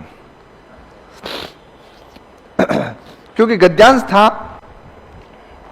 तब अपने अंग्रेजी को पार कर पाए, बाकी तो बचीट बोल जाते हैं। और गद्यांश भी अपने समय में सरल आते थे, एक स्पेलिंग से नाका लग जाता था, बस वही है। बस किसी के किस्मत खोटे होते थे ना, उसके वही स्पेलिंग 2 बार आ जाती थी, तब लफड़ा हो जाता। इसका भी तुक मुझे अच्छे से याद है, जब हम 10th क्लास में पढ़ते थे तो हमें यहाँ इधर खेजरला गांव पड़ता, वहां के बीरमाराम जी करके कोई इंग्लिश के टीचर थे, एयरफोर्स रिटायर्ड थे, वो पढ़ाते थे हमें। तो टीचर अंग्रेजी वाले और गणित वाले टीचर ने शायद जितने अपने जिंदगी में प्रयास किए होंगे ना बच्चों को पास करवाने के, सच में किसी ने मेहनत नहीं की होगी। जबकि प्रिय टीचरों में कभी जिंदगी में गणित अंग्रेजी के स्कूलिंग टीचर का नाम नहीं लिखा जाएगा, लेख लिखा लेना तुम। तब भी प्रिय टीचरों में बच्चे हिंदी वाला, सामाजिक, संस्कृत इन्हीं के साथ चलता। तो मुझे याद है जब हम 10वीं में थे तो मैं तो क्लास में टॉप में लेके था, तो कि ये तो पास हो जाएगा, लेकिन 2-3 ऐसे बच्चे थे जिनमें ये स्थिति थी कि भाई भगवान ब्रह्मा धरती पे आए, कोई प्रयास करे तो इनका नाका लगे, इस कंडीशन में थे। तो उनको जब वो लास्ट मोमेंट में एग्जाम से कुछ दिन पहले बुला के, हमारा विदाई समारोह होने के बाद में भी, तो हम लोग क्या वो डेस्क वर्क ला रखी थी, उस समय प्रचलन हुआ था नया नया, संजीव डेस्क वर्क आती थी। तो मैं और मेरे साथ मादाराम था, वो भी 3rd ग्रेड लगा हुआ इंग्लिश से, तो हम दोनों को वो डेस्क वर्क स्कूल से मिली थी। सैंपल कॉपी आती है, वो हमें 3-3 दे दी, भाई एक्सचेंज करके दोनों पढ़ते रहना। बाकी गांव में वो चीजें भी उपलब्ध होना उस समय बहुत बड़ी बात थी, तो हम उससे पढ़ते थे। तो अंग्रेजी के सवाल मिलाने के बाद में सर के पास आते थे, भाई सही है कि नहीं है, घर बैठ के क्या करेंगे, स्कूल में पढ़ लेंगे। तो हम स्कूल चले जाते थे, वो 2-3 नमूनों को बुलाते थे, उनको पढ़ाते थे, देख गद्यांश ऐसे लिखना है, लेख में क्या लिखना है, तो लेख लिखना भी सिखाते थे। अपने ऐसे आता था, स्टोरी आती थी, तो स्टोरी में तो उस समय खाली टाइटल आता था, अब टाइटल नहीं आता है, अब आधी से ज्यादा लिख के देता वो, क्योंकि अब ऐसे बगने टाबर आगे पीछे तो फैल हो जाते, तो वो लिख के दे रहा है। उस समय खाली टाइटल आता था कि भाई ये है लाइन एंड माउस, छाप दो। लेकिन ऐसे के अंदर उस समय भी पैरा आते थे, 3-4 लाइन देता था तो बताते थे। तो बच्चों के बहुत कॉमन सवाल थे, सर मैं बीच में क्या लिखूंगा, तो कहते थे कुछ नहीं है, पेपर में से कहीं से कोई लाइन चेप देना बीच में, लिखा हुआ होना चाहिए, मैं तो ये रखता था। अरे वो मेरे सामने पास हुए है ना, मैंने मेरे जीवन काल में गवर्नमेंट स्कूल, शायद हो सकता है कि मेरे किस्मत उस समय मुझे लगता था बुरे रहे हैं, पर आज मानता हूं अच्छे रहे हैं। मैं ऐसे स्कूलों से पढ़ा हूं जहां टीचर संख्या कम रही होगी पर पढ़ाई बहुत होती थी। हम 9th क्लास में 69 बच्चे थे, 10th में 20 ही थे। अब सोचो गांव की स्कूल में इतने बच्चे फेल करना बहुत भारी काम होता था। गांव के बच्चों को फेल नहीं कर सकते तुम आराम से, गांव वाले आ जाते हैं, यूं की कर फेल हो गयो। पर वहां टीचर सच में बहुत स्ट्रिक्ट डिसीजन लेते थे और फेल ठोक दिए। आप कल्पना करो यार, 49 बच्चों को फेल ठोक दिया। एक लड़का जो 10th में फेल होने की 100% पॉसिबिलिटीज थी, उसको भी 9th में पास इसलिए किया क्योंकि 9th में 2 बार पहले फेल हो चुका था, इसलिए बोला इस बार धक्का देके इसको पास करवा दे। और उसको भी ऐसे पास नहीं करवाया कि यूं पास कर दे, उनको पता था गांव वाले विवाद करेंगे। उसको सवाल बताए गए कि तू लिख कॉपी के अंदर, ये ऐसे है, ये ऐसे है। और जब फेल हुए ना, तब लड़कों ने आके कहा ये अशोक पास कैसे हुआ। उनको पता था भाई इसको कैसे ख्याल नहीं आता। बोला कैसे हुआ, हमें क्या पता, ये रे इसकी कॉपियां चेक कर लो, देख लो। और हमारी 10th में भी फेल हुआ अशोक ही हुआ था, और वो भी विज्ञान में हुआ। उसके यहां से 10 में से 8 नंबर भेजे थे। 10 में से 8 का मतलब होता है कि तुम अबाउ 70 लेके आए हो, 70 से ऊपर तुम्हारे नंबर आए हाफ ईयरली के अंदर। उसके बाद नंबर आए 2, 4 नंबर के ऑब्जेक्टिव आते हैं, उसके तो वही नहीं आए। उस समय पहली बार आशा मैडम हमें साइंस पढ़ाते, उनके नोटिस आया था, रिजल्ट आया, तब हम गए थे, तब उसको भी बुलाया था। बोला तेरी वजह से मुझे रिटायरमेंट के पास आते आते पहली बार लाइफ में नोटिस आया 30 साल की नौकरी में कि ये 2 नंबर यहां आए हैं, तो तुम्हारे वहां ये 71 नंबर लाया कैसे? तो है ना, अब छोटी सी 2 प्रणालियां हैं जिसको तुम इससे जोड़ के पढ़ोगे। किससे? 1 2। क्यों? इसका उद्देश्य क्या है? इसका उद्देश्य क्या है? तो इसका उद्देश्य भी देखो ध्यान से। खैर अब तुक्का नहीं लगेगा, ये ध्यान रखना है। हाँ भाई, एक लेता हूं द्विभाषी विधि।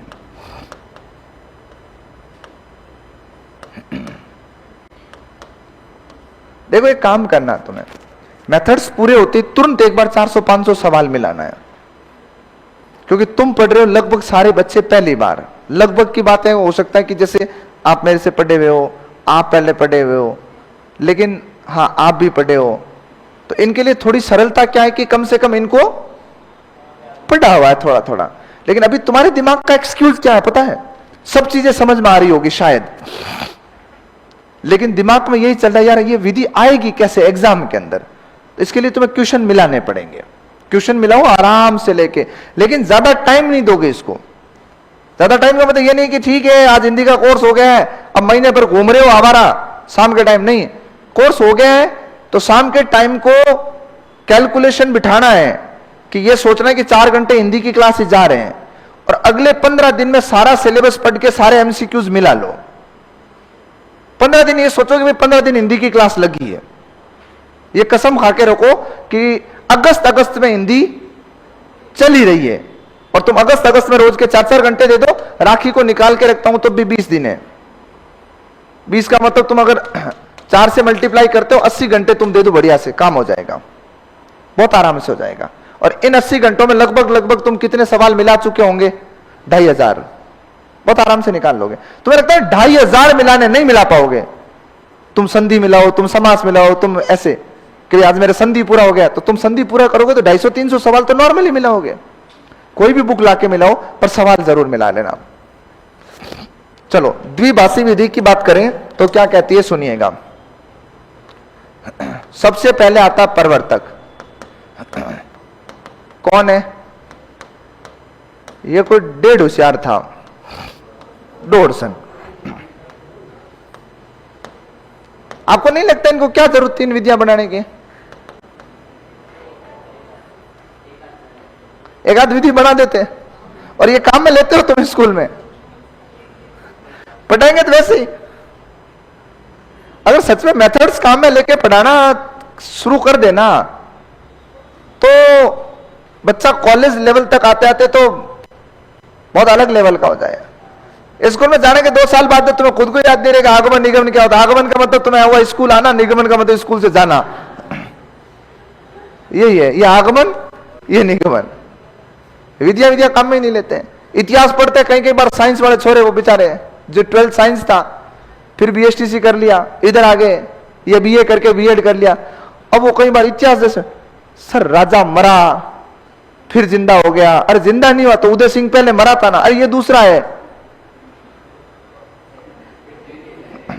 एक बच्चे ने वही तो एक बच्चे ने कायदा बोर्ड को लेटर लिखा था आरपीसी को 2017-18 में, बोला राजा मरे और राजा जिए युद्ध लड़े उनका हमारे जीवन में क्या महत्व, क्यों पढ़ाते हो तुम? काम की चीज पढ़ाओ। उसने जवाब मांगा था, हालांकि जवाब नहीं आया था, वो पत्र वायरल हुआ था खाली सोशल मीडिया पे। उसने आरपीसी से जवाब मांगा कि जो तुम कह रहे हो फलाना राजा मर गया, उसने आत्महत्या कर ली, ईश्वर सिंह वहां से ईसरलार से कूद गया था, ऐसा कर लिया वैसा कर लिया। तो कर लिया, हमें क्या करना? कौन किसकी लुगाई को लेके भागा, किसने किसके क्या, ये हमारे जीवन में क्या काम है? ठीक है आप पढ़ाओ भाई खंबा किसने बनाया, मंदिर किसने बनाया, ठीक है समझ में आता है। लड़ाइयां क्यों पढ़ा रहे हो? अभी आए थे यूपी के अंदर, तो तुम सवाल देखो तुम्हारा दिमाग खराब हो जाए। मुझे सवाल याद नहीं है, 2-3 एक तो पूछा था उसका, बिग बॉस में एक लड़की आती थी, उसकी बॉलीवुड एंट्री किस गाने से हुई है, ये सवाल है। अदिति करके कुछ लड़की का नाम है, उसका सवाल आया था अभी हाल ही में, यूपी में कोई एग्जाम था, कांस्टेबल आया था, हाँ कहीं पर भी बहुत वाहियात 2 सवाल आए थे ऐसे जिनका दैनिक जीवन से कोई लेना देना नहीं। सवाल ये भी पूछा हुआ है गांधी जी ने धोती पहननी कब चालू की थी, ये भी एग्जाम में सवाल आया हुआ है। आदमी कहां कहां घुसे भाई, किताबें पढ़े, धोती का ध्यान रखे, कहां जाएगा बताओ।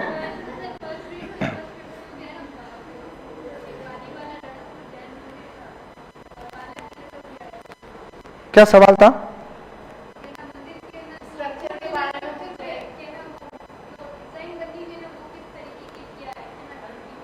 नहीं वो तो फिर भी एक लॉजिकल सवाल है, पर धोती वाला सवाल मेरे दिमाग में तो बाहर है। और कोई बिग बॉस की प्रतिभागी रही है, उसने बॉलीवुड एंट्री किस गीत से की, ये तो टीचर भाई नहीं पढ़ाएगा, कितना भी करंट पढ़ा ले।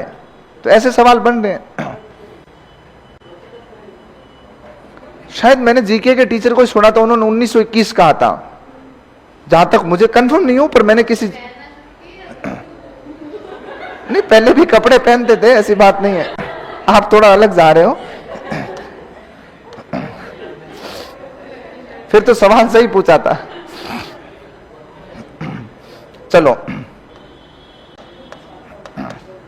इस विधि का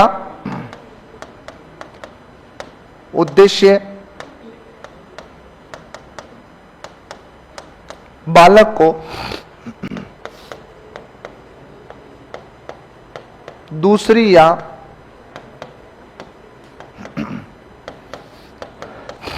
लक्ष्य भाषा का ज्ञान करवाना है। इस विधि का उद्देश्य क्या है? बालक को दूसरी या लक्ष्य या नई भाषा का ज्ञान करवाना है। यह बात दोनों विधियों में भी लिखी थी, इसमें भी लिखी, लेकिन इसमें तरीका अलग है। प्रत्यक्ष विधि तुमसे क्या कहती है? प्रत्यक्ष विधि कह रही है कि तुम बालक को पूरी भाषा सिखाते हो ना, तब पूरे सेंटेंस बोलो, पूरा वाक्य बोलो। मैं पानी पीने जा रहा हूं, मैं बाहर जा रहा हूं, मैं अंदर आ जाऊं, मैं बैठ जाऊं, मैं चला जाऊं, पूरा सेंटेंस सिखाओ। द्विभाषी विधि उसके विपरीत कहती है। द्विभाषी विधि कहती है कि बालक को पूरी भाषा का वाक्य तुम अगर बोलना सिखाओगे तो कैसे सीखेगा? छोटा बच्चा होता है, क्या पूरा सेंटेंस बोलना सीखता है तो पूरा सेंटेंस एक साथ बोल लेता है क्या? नहीं बोल पाता, वो टुकड़े बोलता है। तो यही कुछ इसी प्रकार की बात इन्होंने कही कि इस प्रणाली में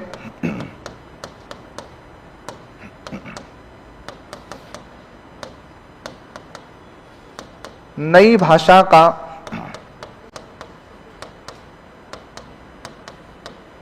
ज्ञान करवाते हुए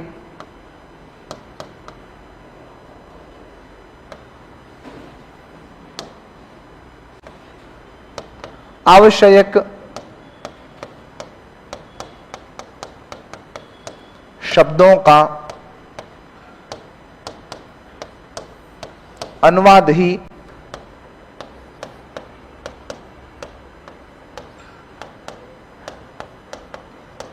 बात फर्क समझ में आया?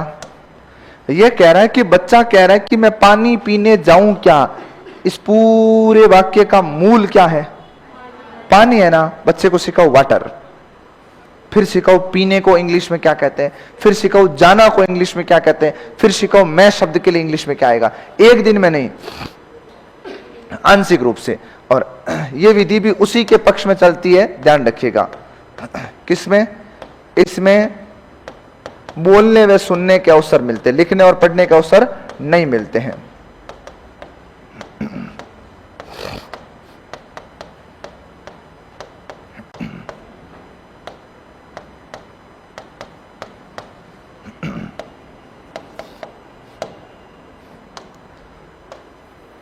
और एक छोटी सी प्रणाली है जो इन तीनों से कोऑर्डिनेट होती है, जिसका नाम है व्यतिरेक विधि।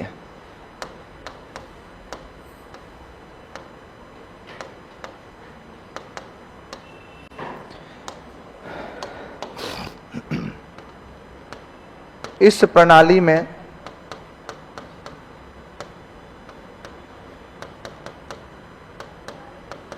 दो भाषाओं का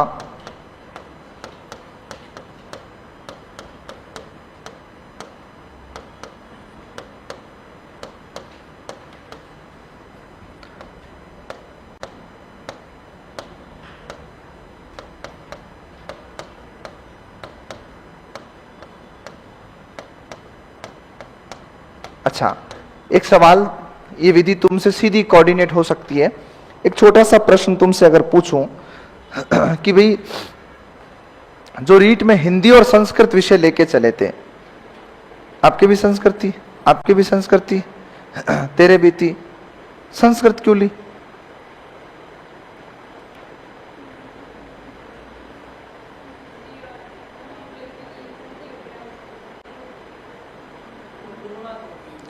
भाई संस्कृत की बहुत सारी चीजें किससे जुड़ी हुई है? हिंदी से, या यूं कहो हिंदी अधिकांशतः कहां से आई? संस्कृत से आई। तो कुछ समानता दिखाई देती है। तो समानता दिखाई देती है ना, तो जब दो मिलती जुलती चीजों को तुम तुलनात्मक सिखाओगे ना, तो नई भाषा सीखने में क्या रहती है? सरलता। तुम जब टेंस पढ़ते हो, हिंदी में ही क्यों बोलता है टीचर? तुम हिंदी भाषी क्षेत्र के हो, इसलिए तुम कंपेयर करके पढ़ते हो कि अच्छा ये ता ते ती आते हैं तब, ता है ती है ते है आता है तब इज आर एम का प्रयोग होता, मतलब वर्तमान काल में चल रहे हम। तो उसी तरह इसी में क्या किया जाता है वो देखो। इस प्रणाली में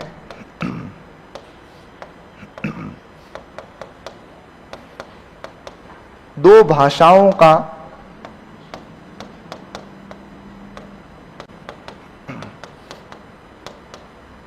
वैज्ञानिक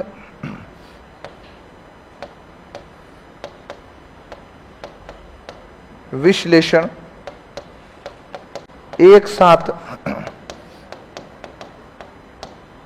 प्रस्तुत करके नई भाषा का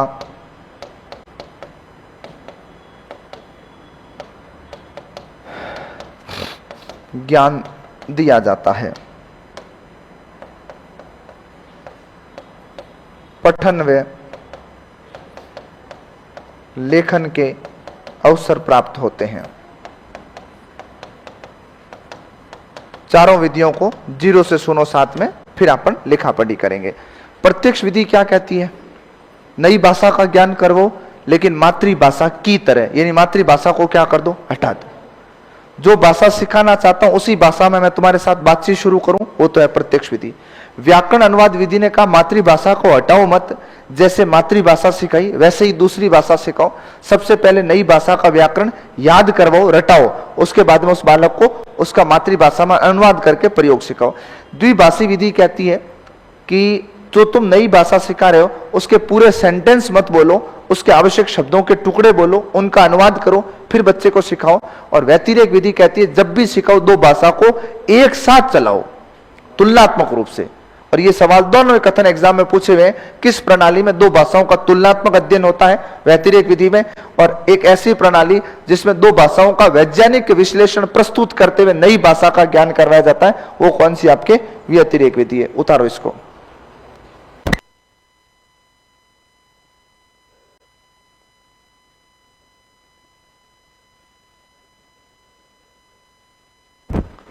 शिवानी नहीं है बेटा, उसका नाम मुझे पता नहीं है। शिवानी तो अभी कालिया के साथ घूम रही थी, वो है, जाया था ना बाहर से।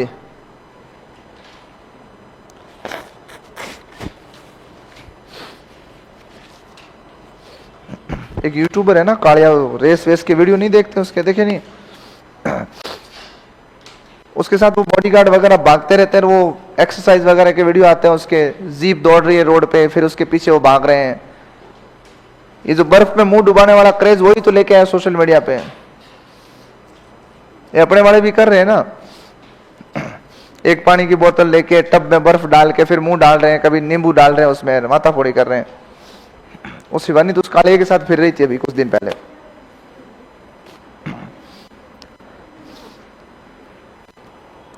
तुम करते क्यों? ना पढ़ते हो ना तुम्हें किसी में कोई जानकारी है। यहां से जाएंगे कुछ तो लाशों की तरह जाते हैं घर पे जाके धड़ाम से। तेरा नहीं कह रहा हूं मैं।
हम्म, बता।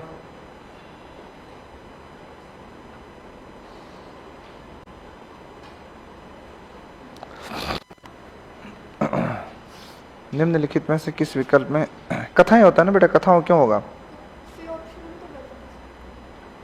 संभव नहीं है, कथाओं सब तो बनता ही नहीं है ना। बाकी सी भी गलत है, क्योंकि ओकारांत बहुवचन स्वतंत्र नहीं है, पर इसमें विकल्प के आधार पर डी गलत है। बस यही था। प्रत्येक और हर एक शब्द का प्रयोग एक वचन में होता है हमेशा ही। फिर भी तो पर्टिकुलर है ना। प्रत्येक आदमी आए थे कि प्रत्येक आदमी आया था, एक वचन हो गया ना। बस दो ही है। अच्छा है, बरसात में मोर नृत्य कर रहे हैं, बहुवचन है, सीधी सी बात है। वो गलत है, बहुवचन होगा 100%, टाइप गलत है ना, बहुवचन है, क्योंकि कर रहे हैं इससे क्रिया हो रही है। एक वचन बहुवचन का युग्म अशुद्ध है। नदी नदियों नहीं होगा, नदियां होगा।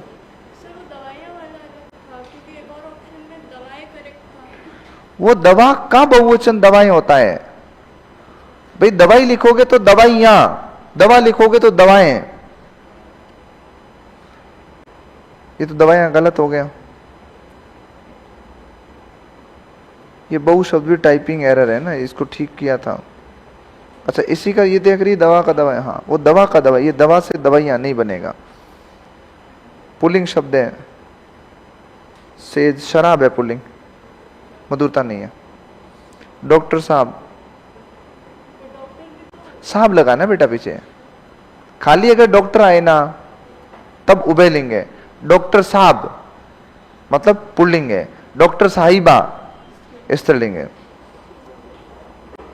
हाँ ये उभयलिंग है प्रिंसिपल। उस साहब शब्द से हुआ। बेटा देखो, सी छोटा लिख रहे हो ना मतलब तुम सिखा रहे हो, और बड़ा लिख रहे हो ना सीख रहे हो, दोनों ही सही है। डिपेंड करता प्रयोग पर। हो गया होगा।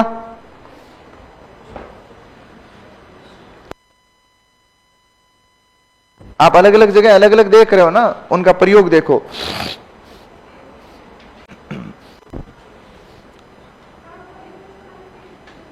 किसके बेटा?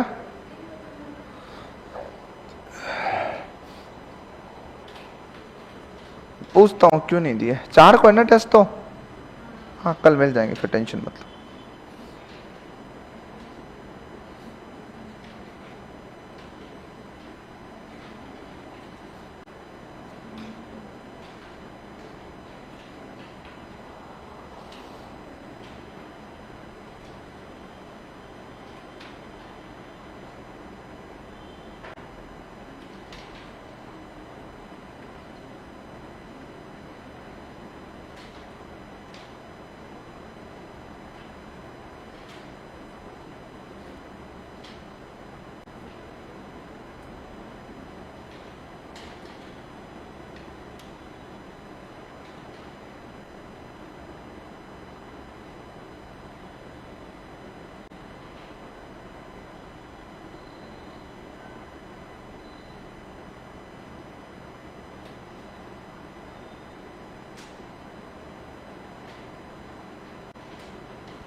बड़े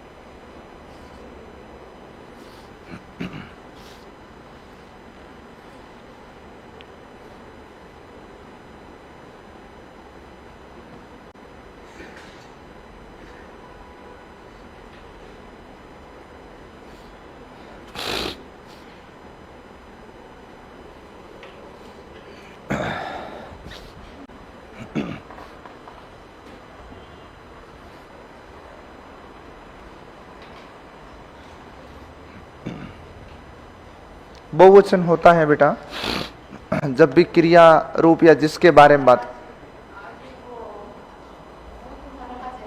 कौन? क्यों? हाँ। इसके समोसा मंगा लेंगे।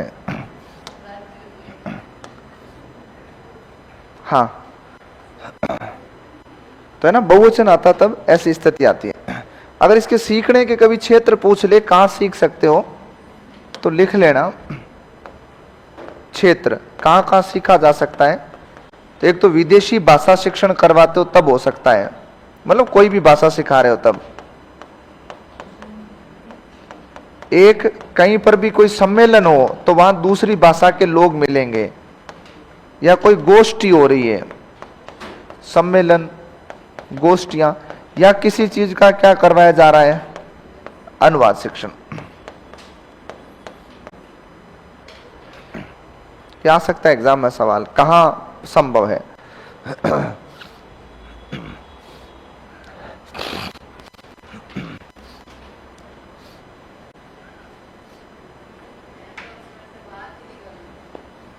शांति है ना क्लास में। फिर 5-6 विधियां पढ़ा दी, नहीं तो नहीं हो पाती अभी तक। एक आध विधि का नुकसान होता ही होता।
उतार लो ये, बाकी देते हैं मालूम।